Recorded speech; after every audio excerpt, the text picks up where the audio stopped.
The Yes campaign ramps up amid polling showing dropping support, while the Indigenous Australians Minister urges a yes vote in the name of elders. Funeral held for the French teenager shot dead by police, with ongoing unrest seeing more than 1,000 arrested and Emmanuel Macron postponing a trip to Germany.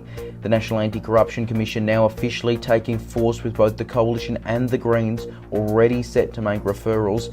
And in sport, Australia closing in on a 2-0 lead in the Ashes as England resume batting, needing 257 runs to win.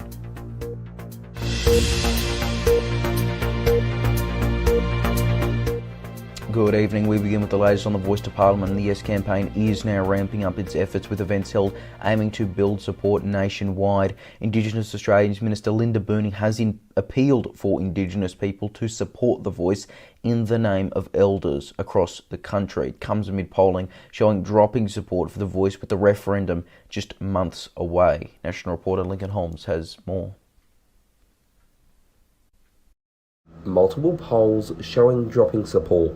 Now the Yes campaign is ramping up, with months to go until the Indigenous Voice to Parliament referendum. Last week's news poll showed yes at 43 compared to no at 46, with the remaining 10 uncommitted to either side. Looking at the state-by-state breakdown, yes only has the lead in Victoria and New South Wales, with 48 and 46 respectively.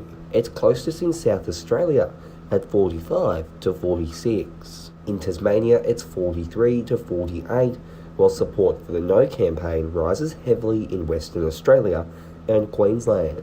Prime Minister Anthony Albanese has previously dismissed the polling, saying results are consistently changing and the Yes case is still strong. Indigenous Australians Minister Linda Burney has appealed for Indigenous people to support the Voice in the name of elders. Burney says the referendum is a once-in-a-lifetime opportunity to take Australia forward, saying there is a chance to make history. While legislation means it will have to be held before the end of the year, an exact date for the referendum remains undecided. Lincoln Holmes, 6 News. A funeral has been held for the French teenager shot dead by police, with ongoing unrest seeing more than 1,000 arrested. A large crowd gathered at the local cemetery for the private service. The 17-year-old died after being stopped by 2 motorcycle patrol police. More than 1,000 have been arrested, with the French Justice Minister saying almost a third of those were under the age of 18. Hundreds of vehicles and buildings have been set alight. French President Emmanuel Macron has now postponed his trip to Germany. More than 45,000 additional police have also been deployed to deal with the ongoing rioting. Twitter has imposed temporary limits on the amount of tweets that a user can read. Since last night, users have reported seeing a "something went wrong" notice telling him the rate limit had been exceeded.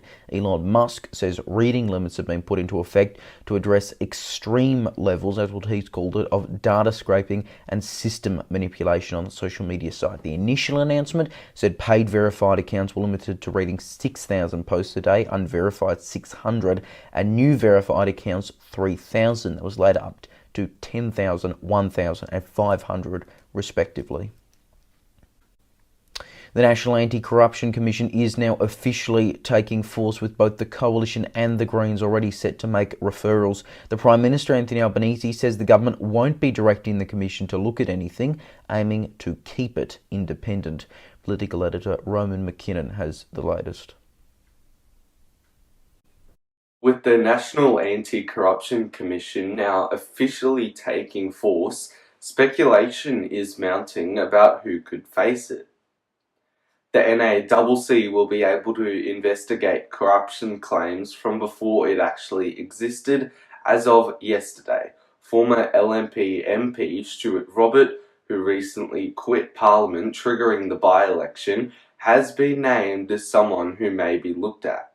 Just days ago, Anthony Daly, a former employee at lobbying firm Sign Energy 360, alleged the firm proposed to secretly funnel money to Robert while he was a minister through a separate entity. Robert has denied the claims. Former Judge Paul Brereton is heading the NACC.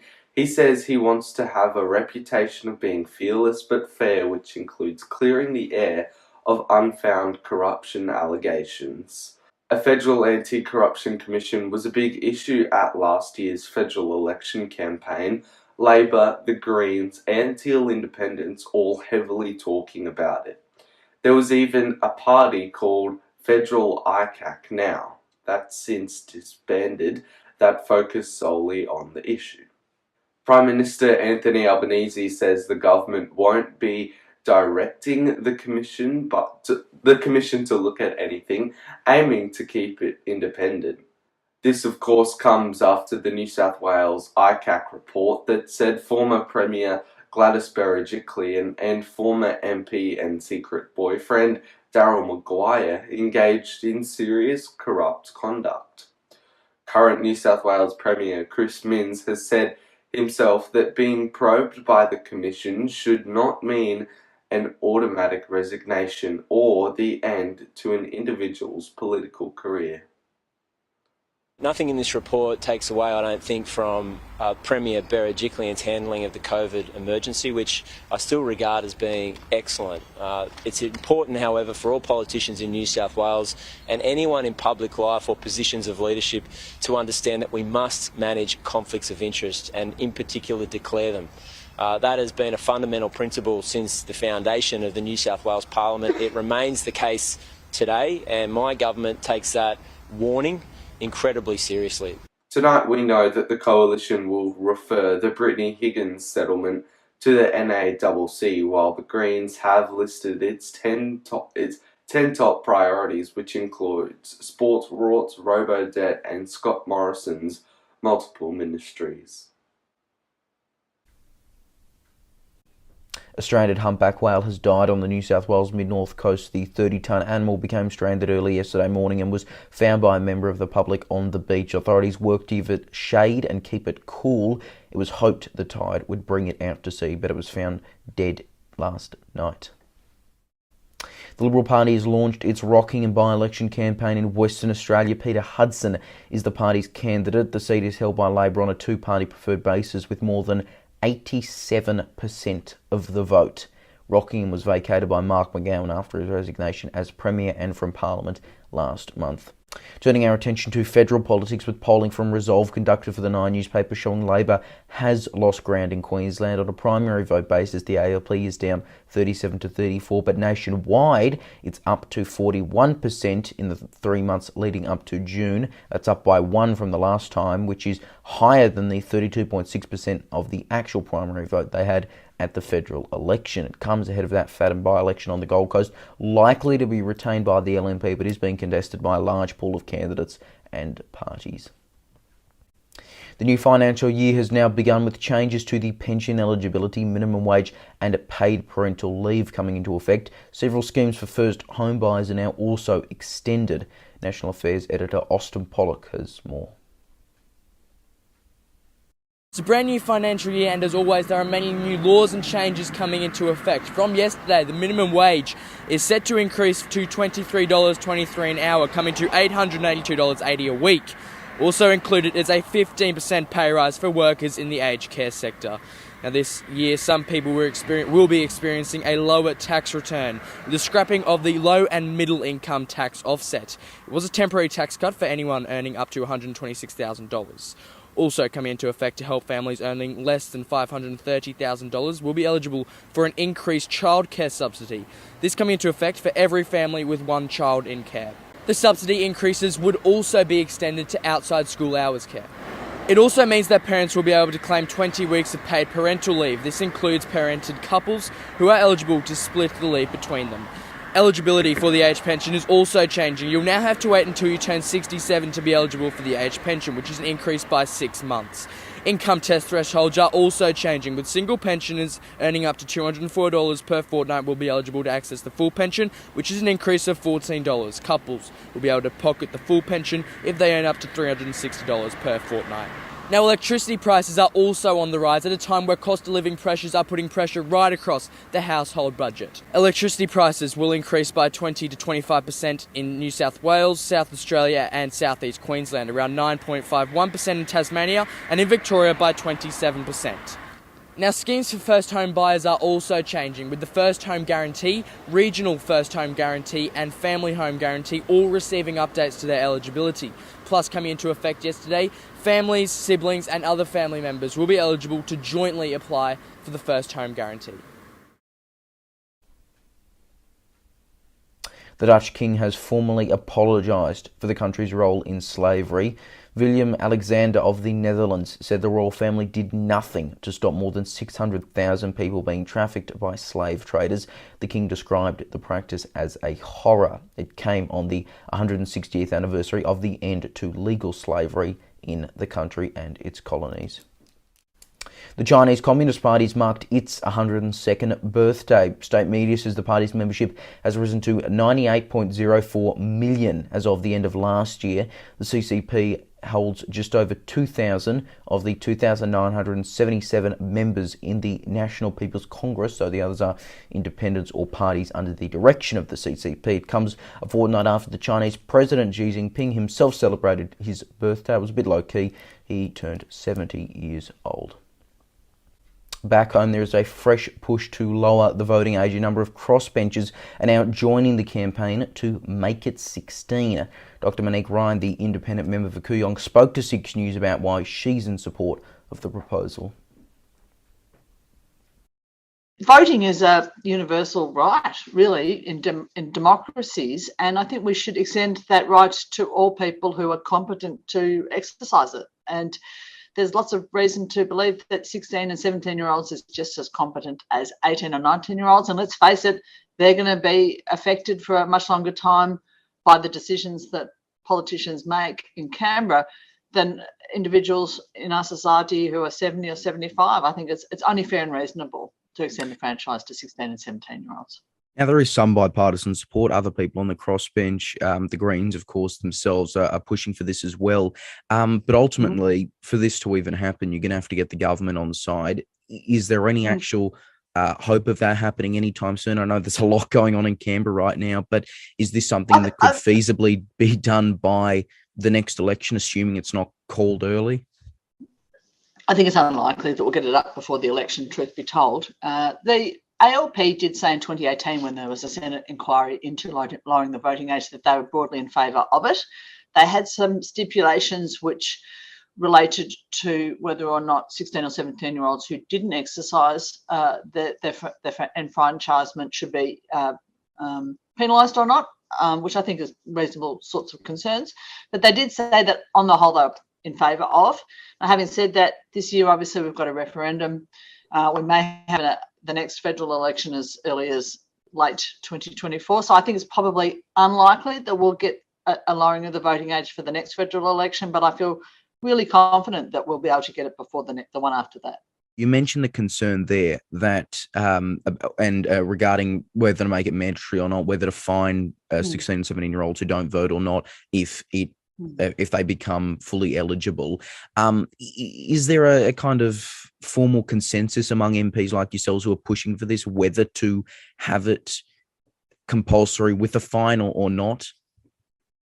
I think that there's a little bit of, some people's views are a bit disparate, but the thing is that if you're going to say 16 and 17-year-olds are competent to vote and they should have the vote, then they should be held to the same standards of behaviour as 18 or 19-year-olds. So if they don't vote, then that's a problem, and there should be some repercussion for that. But my take on it would be that it would be reasonable not to impose a fine on 16 or 17-year-olds if they don't vote in their first federal election.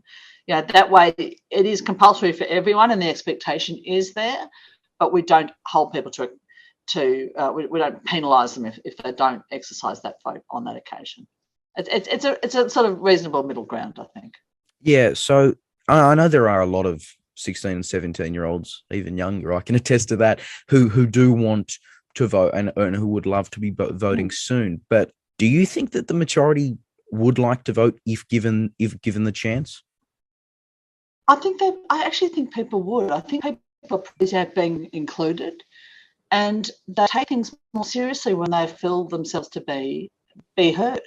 So it's actually the perfect time to do it, because you're cognitively mature at 16 or 17. You've got the same intellectual capacity as a 24 or 25-year-old, but you're still at school.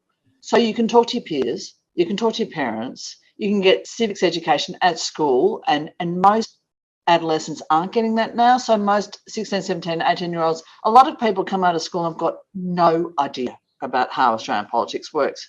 But if everyone had to do a 2 or 3 month block in year 10 or year 11, found out about this, people would be a bit more switched on. They'd be a bit more aware about what goes on, and people like to be able to have a say about the things that affect them. It's actually relevant, things like the voice referendum. What are we trying to do? Trying to give people a voice about the things that matter to them. And if you have a sense of agency about things, you're much more likely to be engaged with them than if you feel like things are being done to you and you're helpless or powerless. So there's lots of jurisdictions around the world where the voting age has been lowered. And one of the ones where there's best evidence of the effect of that is Austria, where people have shown very, very clearly that young people's engagement in the democratic process has been actively facilitated by dropping the vote to 6. Sense to me. If you think that something's not related to you, doesn't affect you, what can I do? They don't care about me, they don't include me, I don't have a sense of agency, then you disengage from it. It's just human nature. Just going on one thing you said there, and because I remember only last year in year 9, we had a couple months on Australian politics, and it was kind of a broad spectrum, but there was voting included there. So if you got this passed, let's say ahead of the 2028 election, best case scenario here, more likely anyway, would you like some funding for more education for government schools to talk about Australian politics? Is that what you like, so people aren't just going to the ballot box with no clue? I do think that civics education should be part of the Australian, should be part of the curriculum in Australian schools. And I think there's a lot to be done there. One of the other disparities and relative injustice is that many schools in Australia will take kids to Canberra in grade 6. But what we've seen in the last few years is that many can't afford to do that. And even in Canberra myself, I have frequent visits from primary schools from Kooyong, which is really lovely, but because the primary schools can't afford to bring their kids to Canberra and see the nation's capital. All right, let's get to sport now. Australia is closing in on a 2-0 lead in the Ashes series. England has resumed batting, needing 257 runs to win, with 6 wickets remaining at Lords. Overnight's play saw Australia all out for 279. Mitchell Starc's catch of Ben Duckett was controversially overturned. Video replay showing Starc had rubbed the ball on the grass as he slid on his knees, meaning it was not a catch. If England don't win this test, they will need to win all others to win the series overall. Otherwise, Australia will retain the Ashes. The fallout from that extraordinary demolition in the NRL continues. North Queensland defeating the West Tigers 74-0 6 weeks after the Tigers won 66-18 over the Cowboys. It is the 3rd highest score of all time, the highest in the NRL era. The Tigers remain at the bottom of the ladder with 3 wins so far. Now here's Ivan Amelli with a look what's making news right now on WAMN News. Thanks, Leo. Tonight on WAMN News, she would have been 10 years old. Parents visit the grave on Aishwarya's birthday to mark this special occasion. Exclusive pictures and report coming up. Latest analysis on the Rockingham by-election as the city's deputy mayor contests the seat. Record crackdown. The government seized $1 million worth of illegal vapes. Grace period to soothe concerns over WA's First Nations land heritage laws, and later Dr. Andrew Miller's comment. Join us tonight on the WAMN News Facebook page and YouTube channel. All right, let's look at a reminder of the top stories we are following on 6 News this hour. And the Yes campaign is now ramping up its efforts with events held aiming to build up support for the Indigenous voice to Parliament. Indigenous Australia's Minister Linda Burney has appealed for people to support the voice in the name of elders. It comes amid polling showing dropping support. And a funeral has been held for the French teenager shot dead by police, with ongoing unrest seeing more than 1,000 arrested. Hundreds of vehicles and buildings have been set alight, with Emmanuel Macron cancelling his trip to Germany. That is 6 News for this hour. There is more news 24/7 on our website, 6newsau.com, and on social media. Just search 6NewsAU to find us. More news coverage continues right after this. For now, though, I'm Leonardo Puglisi. Thanks for your company. Good night.